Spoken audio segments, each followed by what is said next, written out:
body that is made out of mind, intelligence, false ego. Which is easy to say, but ultimately, I mean, just to give you an example, the devotees who are not here for Super Bowl, the game is nice, there is no problem, they stayed at the home. But the point is, because something was related to their body, because something was liked by their mind, intelligence, false ego, something was prayers to such condition. So therefore even the soul is stuck there. Maybe the soul might have thought, oh, I need to go for satsang, because that is my commitment, I have to go there every. But because somewhat there was a connection with this mind, intelligence and false ego that kept them behind. But according to the Supreme Court, the soul has no attachment to it. No attachment. So, by the knowledge of the Supreme Lord, Jai Satru Mahabhav Kamarupa Durasadam, the Lord says, you have to cut this attachment with the weapon of knowledge. So therefore that is the purpose of hearing Srimad Bhagavatam. So systematically, because we have been attached for so many lifetimes, isn't it? It has become a habit. You know, sometimes, say people have a different habits, or some people have a habit of picking a nose. Say for example, he knows that picking nose is not good. As soon as my daddy sees, he's going to hit my hand and remove my hand from my nose. Isn't it? So because it has become a habit, he looks around, if daddy is not there, nose goes inside. Because of the bad habit he has. Although he understands it's a bad habit, isn't it? In many of the cases. Or sometimes those people who are habituated to drinking, say there's something that devotees don't drink. He knows that doctor told him your health is getting destroyed because of this bad qualities you have. You need to give up these qualities. So he looks around, if no one is looking at me, if doctor is not going to find out by the time I go to hospital, a few sips are okay, good, let's go. Because he cannot break this attachment. So that is the biggest problem. Being a human, we cannot be titled to the attachment that keeps on connection with the mind, intelligence, false ego. So here that is called a ghost. When no body, but you have a mind, intelligence, false ego, which is being so much attached by the soul, then you start roaming around. So that was Dhundukari was here. But now, by the process of hearing of Krishna Katha, so all the sages they sat down around in the bank of river Ganga, and the Bhakta began to speak.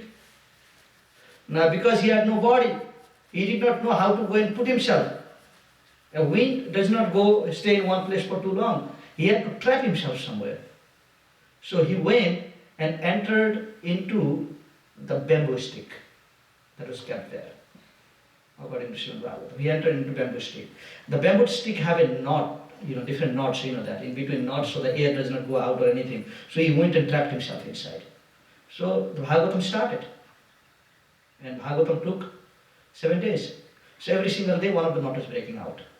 It was cracking. So by the 7th day, whole bamboo was lost from there. Then Bhagavatam story was coming to an end. Then Biman from Vaikuntha came. Lord sent a Biman down.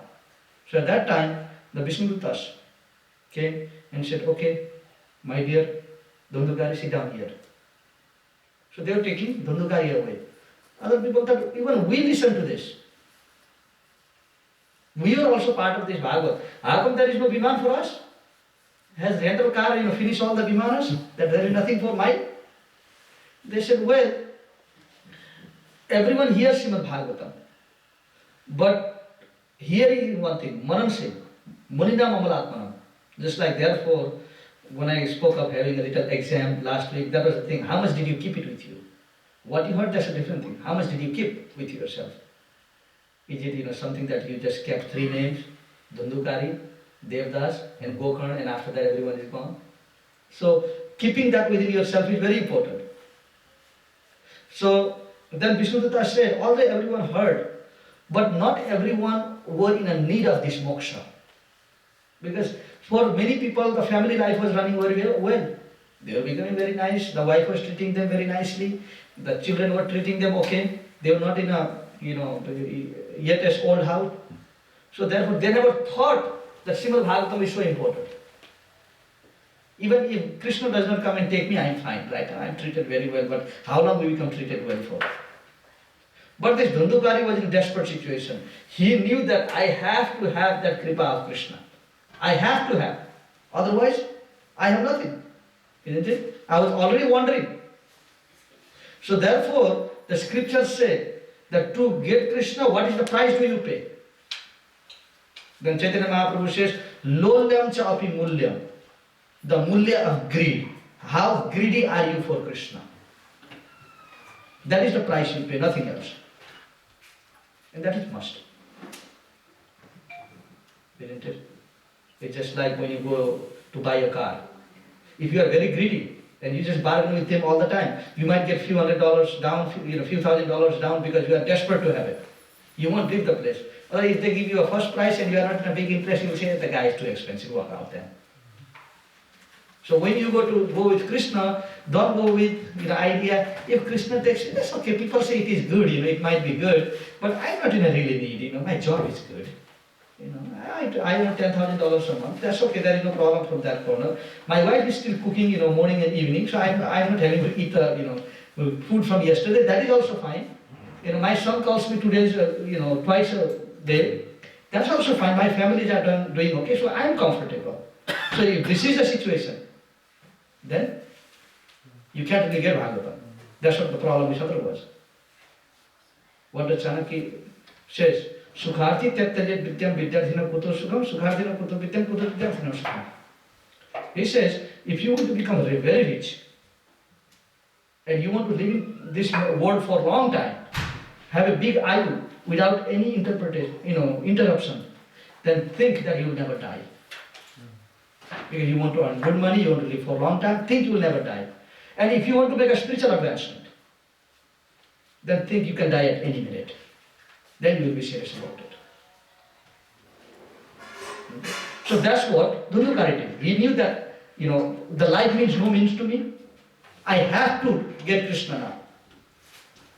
Okay? So therefore, he heard once, everything was finished for him.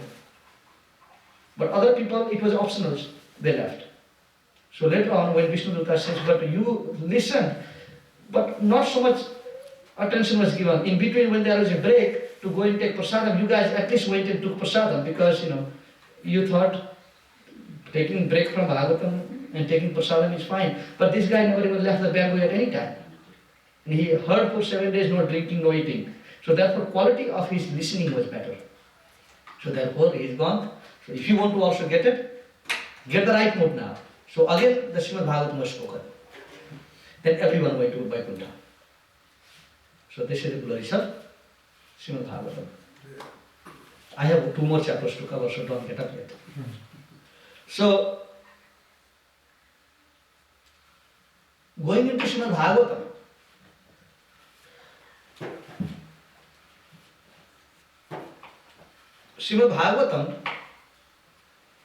there are 4 people that are involved with Srimad Bhagavatam. Involvements of people, you see. To create anything, to make anything successful, there are involvement of some people. So involvement in this is Lord Brahma and Lord Vishnu together. First, Lord Krishna imparted knowledge to Brahma. Tename Brahma Hridaya. That when Brahma was created, Brahma took birth from the navel of Lord Vishnu. So at that time, it was only birth. There was a lotus that emanated from the navel of Lord Vishnu. Then on the top of that lotus, Brahma was placed. But there is no job description to Lord Brahma of what he needs to do, why is in that lotus. It's something weird. It's a big lotus and you are sitting in that lotus, you don't know what to do. Are you supposed to jump off the lotus and do something in the water? Or there is some work for you to do? So no information was given. Just a big box without any information of what is inside. So therefore, Lord Brahma thought, what do I do? So he thought, okay, maybe, so he was thinking, he sat down, and as he was very quietly closing his eyes, he heard of the word tat, tat, and tat. Like when the water falls. Just like when you hear a water falling from the leaf of the tree to the water, what sound does it make? Tap, tap, and tap. So the water was dripping from one of the lotus flower into the water where Lord Vishnu was resting on, and that made the sound called tap, tap and tap. So he thought, okay, tap. So what did he do? Penance. Penance. So he went down to the stem of a lotus flower. नीचे चले गए. He went down to the lotus flower and he meditated. And Kavayo, Brahma Hridaye, then within the heart of Lord Brahma, Lord Krishna gave him entire information for the process of creation. And he imparted all the 4 Vedas to him and said, okay, now this is the process of creation and this is the information of creation. Now you find out the combination, how to combine the Vedas. So he gave this knowledge to Lord Brahma. Now, he gave a knowledge to Lord Brahma so he could give to a people that are interested of moksha or attaining the Lord, so that information was already provided. Then muhyanti at suraya, then those people who may not be attracted to the process of bhakti, he gave the excellent way of covering them up. Okay, one side Lord Brahma with the Vedas, and what is the purpose of the Vedas? To remove the darkness with all the information. And one side the people who don't want to be free from darkness, he created Maya. Okay, Lord Brahma with the Vedas and Maya with the illusion. Everything that makes. Maya means the definition of Ma I am, something what is not. Anything, if there is no water in the street, it resembles like a water. Maya, it created something where nothing was existing. And when there is nothing existing, so-called Ananda in this world, it creates a reflection of so-called Ananda that makes everyone think there is a peace. Isn't it? But ultimately we know nothing is a peace. So, the Shakti that makes something appear, something which is not, this is called Maya. Therefore, sometimes you hear, kya Maya mein gir rahi ho tum? Kya Maya mein phas rahi ho? Many people use this term, but sometimes we don't understand. We think Maya means it's one of the store where you buy the stuff from. You know? But we hear all the time this word. So Maya means something that resembles something else. So, Brahma Hridaya gave a knowledge to Lord Brahma and created the illusory energy called, what is Maya? What is the direct form of Maya? Ignorance. Durga. Yog Maya, that's what we call as Yog Maya. Durga has 2 features, Yog Maya and Mahamaya. Mahamaya. You have heard of these words also before? So, Yoga Maya means one who links you with God is called a Yoga Maya. And Mahamaya means one who puts a boundary between you and God. So sometimes when you consider Durga, we have to distinguish between these 2 features of her also. That I don't want to end up surrendering to Mahamaya, which is supposed to block me from Krishna, block me from my goal. Opposed to Yoga Maya, which is supposed to connect me to the Lord. So therefore so much information the Vedas give just to make us understand rightly which is which. Isn't it? All the white tablet cannot be suitable. There can be, sometimes poison also. So anything that looks white, it must be this. No, the color has nothing to do with it. There are some subtle difference in it. So then this knowledge was created by Lord Brahma. And this knowledge that Lord Brahma got from the Supreme Lord was given to Narada Muni. Narada Muni got the knowledge from Lord Brahma. Then Narada Muni gave to Vyasadeva. Vyasadeva gives to Sukadeva Goswami. Sukadeva Goswami gives to Parikshit Maharaj. And because Parikshit Maharaj got a chance to hear, today we have it here. So this is the process, the involvement of people who are involved with compiling this scripture. Because anything that is nice, if you see that this is a nice picture or this is a nice paint here, okay, just for something to be nice here and to be here, somebody nice must be there to create something that is nice. Sometimes we appreciate the creation of the Supreme Lord very well. So we may not think, when we have something in our own hand, we may not think how it came to me. Maybe it was just that I stayed like this with my open hand and everything fell from the sky into my hand. Isn't it? Sometimes, those who come from very sophisticated parents, sophisticated devotees, rich families, for him to become rich and have such a comfortable life, there might be somebody who paid a price for it. Nothing is easy in this world. Although we have this Srimad Bhagavatam with complete explanation. Because it is so easy, sometimes because it is so easy, we deny it. Something good must be hard. Isn't it? Something good must be hard. Because this is easy, this is not good. Somebody went through that hardship. Isn't it? And it was Vyasadeva who went through hardship to get everything together. Isn't it? So we as a listener, although everything is so easy, still we have a problem getting it. If the thing was so hard, no one would have gone through that. Somebody made it easy for some of us to accept it. So this knowledge was given. Now what is the quality of this knowledge? What is this knowledge? We are thinking, okay, he gave to he gave to he. Then what is this product that we have? What is this knowledge? The beginning of Srimad Bhagavatam, it summarizes the Bhagavatam that we are here to listen to.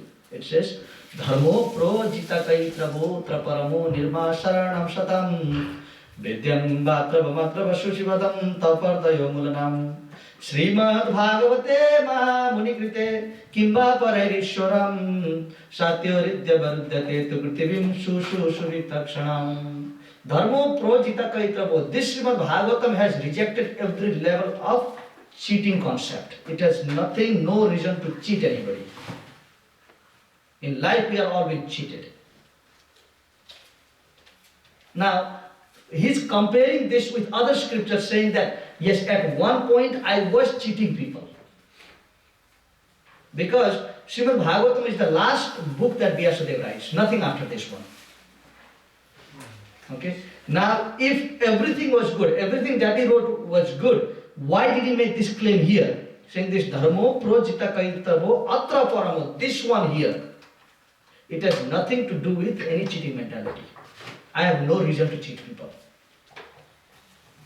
So that means, why you should give up everything to accept Srimad Bhagavatam? The reason is what? It is the best.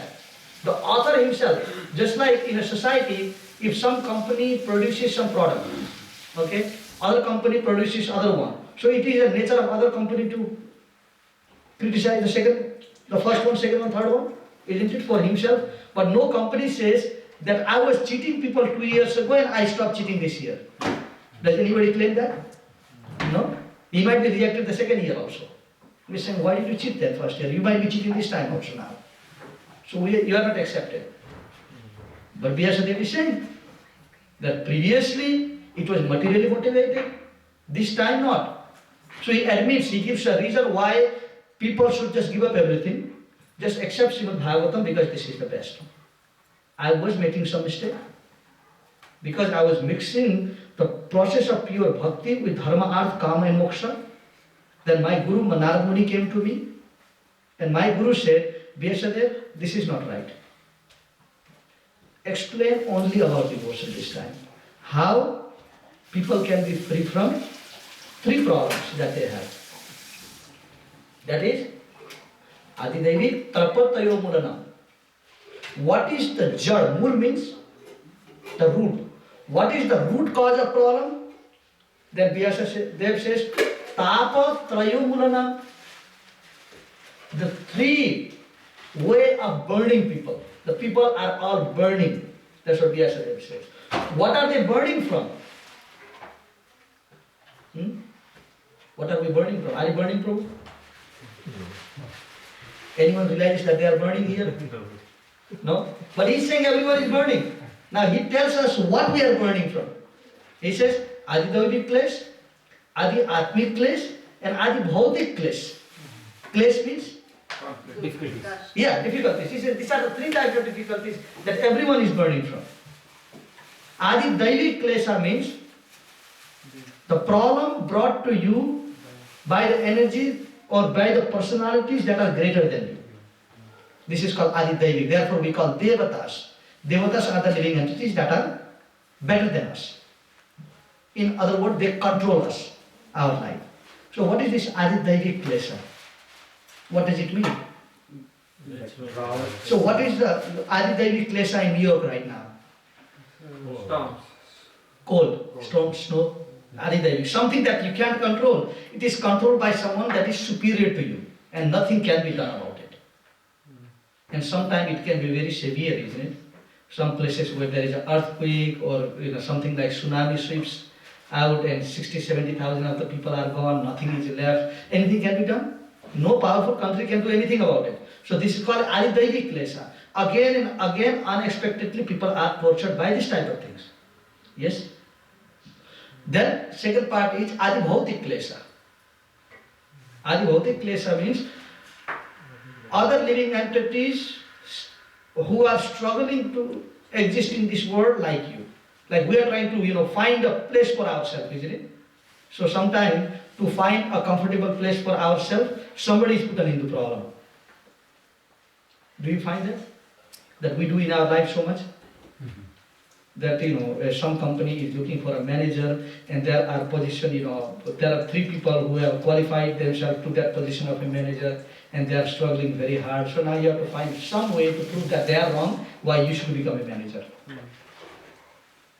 So if somebody else, almost from your own position or somebody of a lower position, even such as you are trying to have a good sleep, very nice sleep. You are in India, you say, okay, I am going to sleep in my jhula today. Then, who disturbs your sleep? The mosquitoes, the flies, isn't it? So all night you are having a problem. So somebody, and they are also struggling for their existence, isn't it? So you get trapped into this, people who look for the rights. You say the mosquito looking for his rights, something else looking for its right, then you are looking for your right. So ultimately you are trapped in between the rights. And one living entity exploiting another one in order to become right, and sometimes you don't win. Do you? In a battle, do you win all the time? No. So therefore, you become depressed by it. That depression creates a adhyatmic klesha. Your mind becomes disturbed. Sometimes it might be, a big expectation. The husband and wife, they are expecting so big, so sometimes, they get into such a difficulties that all the big dreams are destroyed. This is also called adibhautik klesha, other living entity that, destroys your own interest. Then, the last is adhyatmic klesha, the disturbance brought, you are hiding from your wife, from your children, and sometimes you go for gambling. And this time you lost $10,000. So who is the cause of the problem? No one knows that you went there, isn't it? You never told anyone that you are going there. So by the time you lost everything, now you are so much disturbed that sometimes people commit suicide for it. So the problem created from your own head, from your own existence, that is called adhyatmic klesha. So tapa, traya, mulanam, these are the 3 different types of fire that is burning everyone. And is it? So people need a perfection from this now. We need to be free from this. So, what does Srimad Bhagavatam give us freedom from? 3 tapas. Sri tapas, the 3 types of burning. So therefore he says tapa traya mulanam. Then Srimad Bhagavate Mahamuni Krite. Now why does the Srimad Bhagavatam bring this relief? Why not anything else? The reason is given now. Srimad Bhagavate Mahamuni Krite. Because this Srimad Bhagavatam was compiled by, Mahamuni. not by Muni, Mahamuni. Mahamuni. And what does Muni means? In Sanskrit word they use 3 terms. They use the term Muni, Amalatmanam, and Vishakshanat. They use these 3 terms. So Amalatmanam means those people who are very simple and pure of heart. They might not know all these complications in life. But by nature they are very pure. We might find through those type of devotees, they may not know, so many jugglery way of, coming out of the problem, this, that, but they are so sweet in the heart. By nature, everyone wants to surrender unto them. And others are Maha Munikrite. They are so thoughtful over everything they do in their life. They do everything so precisely. Once they do one thing, they think for 10 times what I have done before they bring to the public. But this time, therefore, Vyasadeva is known as Maha Munikrite because he is perfect thinker. He thinks very well of what he does. Therefore, even after writing so many Vedas, so many Puranas, so many Itihasas, he thought over them very well. Then what did he do? He says, well, there was some defect on that one because he's very thoughtful. Thought about it. He accepted. So Maha Munikrite Kimba Paradishwara. So therefore, giving up something that is compiled by this Mahamuni, why do you want to go anywhere else? Isn't it? Writer wrote it and auditor audited it. And who is the auditor here?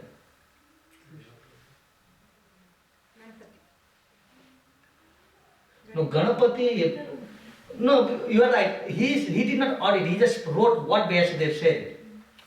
After understanding. No, then we have, in one of the places in Puranas, what Vyasadeva says, because he brought the name of Ganapati, he says, I made some statement here, but I think my paper was taken by the chua. Ganesh accept that. He says, my chua was running around when I was writing, and I wrote something here, but maybe it was taken by the chua. So therefore I am writing back again. And that was found, the statement was found in the previous chapter of the Vedas. It was found, but he did not exactly, elaborate it. Then he thought, okay, Chua took it, it was still there. Then he wrote it in second chapter. Then after writing it, Vyasadeva says, don't raise it. Because this statement gives an emphasis to a very important fact. When you say something 2 times, 3 times, means it is very important. And that was about the statement that he wrote, what Ite Changsha Kala Pumsa Krishnastu Bhagavan Swayam. In the statement that he makes, the statement was that although there are so many expansions and sub-expansions, but Krishna is the Supreme Personality of Godhead. So that was the statement that was emphasized twice. So then Vyasadeva says, okay, don't throw that, because this is important. People need to know. Sometimes people are confused. They think Krishna is one of the incarnations like Lord Buddha. Then he says, no. There are so many incarnations, but Krishna is Bhagavan Swayam. He is not incarnation. So that is the statement that is there. Ite Chamsakala Pumsa Krishnastu Bhagavan Swayam. So then what is the other reason why this Srimad Bhagavatam is so superior to anything else? Then it is said, because Nigama Kalpataror Galitam Phalam Sukhat Mukha Amrita Draivya Samyuktam Pibata Bhagavatam Rasamalayam Muhur Aho Rasika Bhuvi Babuka. So because Nigama Kalpataror Galitam Phalam, this is the most Galita phal. What does Galita mean? Right. The most ripened one. Now in tree there are many fruits that are ripe. Okay? Sometimes there is the most perfect fruit. And who is this perfect fruit tasted by? Who is the person that tastes this? Sorry? The parrot. And Sukhat Mukha Amrita Draivya Samyuktam. So therefore, rejecting all other types of fruits, Sukadeva Goswami tasted this one. Who is the parrot here? Sukadeva Goswami. He never went for anything else.